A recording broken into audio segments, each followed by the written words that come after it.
الست دي بتموت بالبطيء. الست دي وجودها في الشارع خطر عليها. الست دي بتعاني نفسيا، كل ساعة حالتها بتسوء.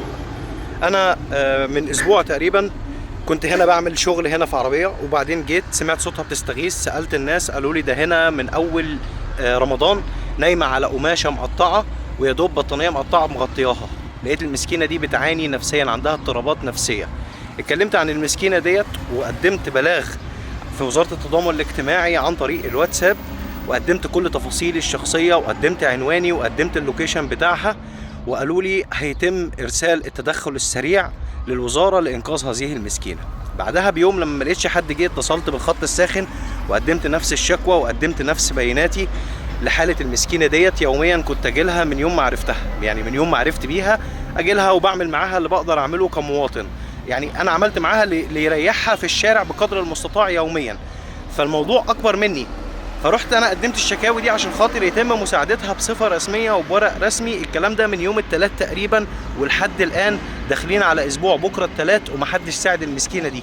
للاسف الشديد بتعاني في الشارع. اول ما شفتها كانت منهارة عصبيا، ولكن هي بتجيلها اضطرابات نفسية وبترجع تهدى. عرفت اسمها وعرفت تفاصيل منها. هي المسكينة محتاجة مساعدة، والله العظيم حالتها بتسوء كل ساعة. وزيرة التضامن الاجتماعي الدكتورة مايا مرسي، بالله عليكي بالله عليكي المسكينة دي محتاجة للمساعدة. أنا عندي ثقة في الله عز وجل، ثم حضرتك إنك بإذن الله تتدخلي وتساعدي المسكينة دي. رئاسة مجلس الوزراء، الجهات المعنية لمساعدة هذه المسكينة، أرجوكم ساعدوها. والله العظيم حالتها بتسوء يوميا. أنا لو استطعتي إن أنا أعمل حاجة أكتر من اللي أنا بعمله أنا هعمل كده، ولكن اللي أنا بعمله دلوقتي هو نظامي وقانوني، وحضراتكم وجهتونا كمواطنين إن إحنا لما نقابل حالات زي كده نتصل نبلغ حضراتكم عشان خاطر تساعدوها. أرجوكم أرجوكم أرجوكم بناشد حضراتكم تساعدوا المسكينة دي.